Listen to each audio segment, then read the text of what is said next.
Então vamos começar do... Vai. Cara, eu ouvi falar que passou um espírito maldito lá na Península Ibérica e acabou... Não, foi uma explosão solar, na verdade. Explosão solar. O pessoal tá falando de tudo, né, cara? E aí acabou a energia, deu uma merda gigantesca, um apagão geral. Deu.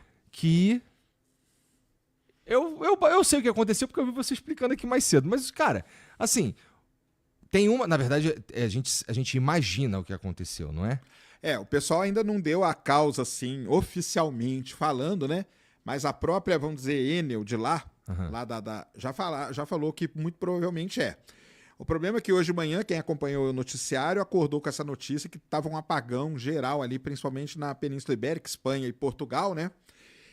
E logo principalmente saiu. Significa que deu em outros lugares também? Não, acho que pegou um pedaço da França também, se eu não me engano, entendeu? Eu ouvi no rádio. É porque são as linhas de tensão, né? Para onde elas vão ali vai caindo tudo, né?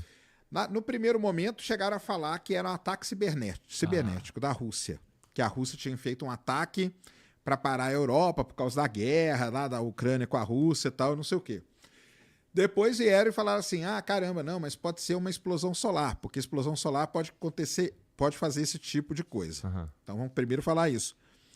Explosão solar não faz esse tipo de problema. A explosão solar, por mais forte que ela seja, ela conseguiria destruir algum gerador. O gerador tem problema. Agora, os cabos não, porque o problema foi nos cabos de tensão, eles que deram problema. Então não podia ser também uma explosão solar. Se tivesse sido uma explosão solar, a gente teria visto também e saberia. Saberia, porque o Sol, na verdade, o Sol nesse momento ele está muito ativo. E por que o pessoal falou isso? Porque semana passada teve um tal de um buraco coronal no Sol. Aliás, tem gente falando que foi o buraco coronal que matou o Papa. Eita! O que acontece, né? O Sol, nesse momento que a gente está agora, aqui, indo para meados de 2025, o Sol ele tem um ciclo de atividades que dura 11 anos. A cada 11 anos ele atinge um máximo de atividade, que tem muita explosão, muita mancha, buracos, tudo isso aí. E nós estamos nesse momento agora do máximo solar. Então, semana passada, abriu um buraco, não dá para ver esse buraco, tá? Tanto que eu mostrei o Sol com um telescópio aí pro pessoal, não dá, você não vê. É um buraco que só vem em alguns comprimentos de onda, lá em algumas frequências. Mas o que é esse buraco? É uma região do Sol que ela fica mais fria do que o resto. E por ali sai uma radiação muito violenta. Muito violenta. E se esse buraco tiver mirado para a Terra, dá problema? E ele estava mirado para a Terra. Ele estava mirado para a Terra. Cara, assim, dá problema, pode dar algum tipo de problema em satélites. Satélites pode dar. Mas aí que tá. Como a gente já sabe que vai ter esse buraco, a gente consegue meio que manobrar esses satélites, fazer algumas medidas ali que evitam que dê problema, que queime alguma coisa e tal. Mas teve o buraco coronal, o Papa morreu, muita gente associou o buraco coronal à morte do Papa e associaram o buraco coronal a esse apagão agora também. Não tem como isso acontecer, tá? Esse tipo de radiação que chega, boa parte dela é desviada pelo campo magnético, ela não chega aqui na Terra, na superfície, a não ser em latitudes muito, muito altas, perto do polo, que alguns geradores, se bem que hoje os geradores já estão até preparados para isso, não tem tido tanto problema não. Então o pessoal começou a tentar entender, né, da onde que veio esse porque é um... Se fosse lá no Rio, eram os caras roubando cabo. Eram os caras roubando, é verdade. Então, tem muito problema. Às vezes, por exemplo, pode ter dado um tornado. Se um tornado passa naquele... Só para o pessoal entender, nós estamos falando daqueles cabos de altíssima tensão que você vê quando você está na estrada, aquelas torres gigantescas. São os cabos ali de 400 kV. Tá? É altíssima tensão. Não é qualquer cabinho, não. Mas, por exemplo, tornado pode fazer isso. Se passou um tornado na região e ele torce aquelas torres lá, arrebenta tudo, aí é apagão. A gente sabe que não foi o tornado. A gente sabe que não foi tornado, não tinha tornado na área, o pessoal investigou lá e viu que não tinha nenhum cabo. Então, qual é a explicação mais provável, vamos dizer assim, para o que aconteceu ali?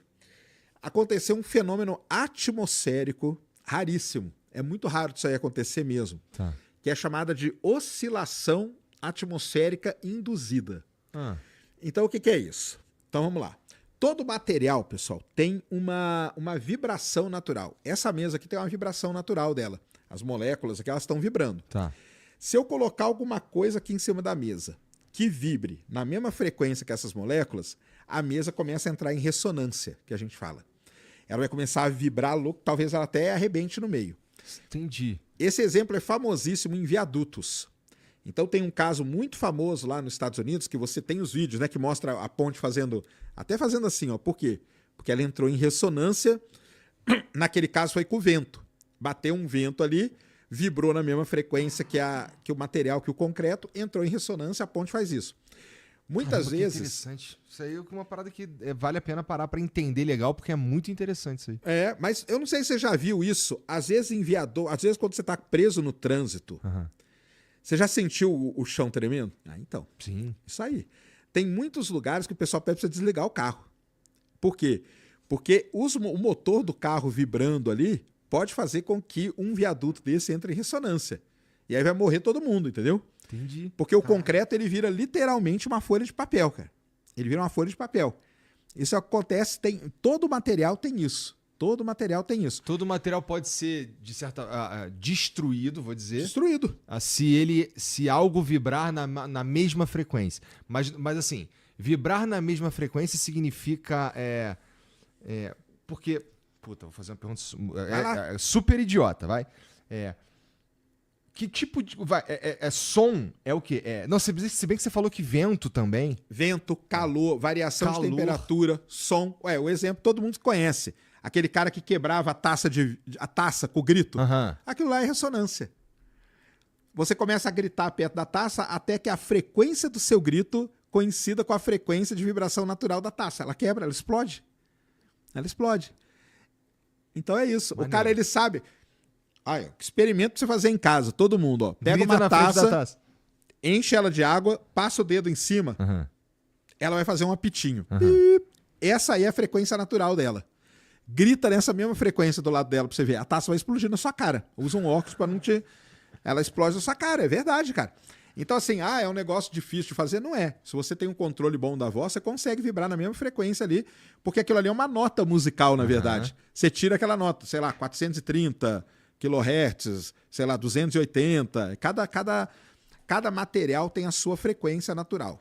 E esses cabos aí, eles entraram em ressonância por causa de quê? Então, eles estão falando que é por conta da temperatura que estava ali no interior da Espanha. A temperatura ali está altíssima no interior da Espanha.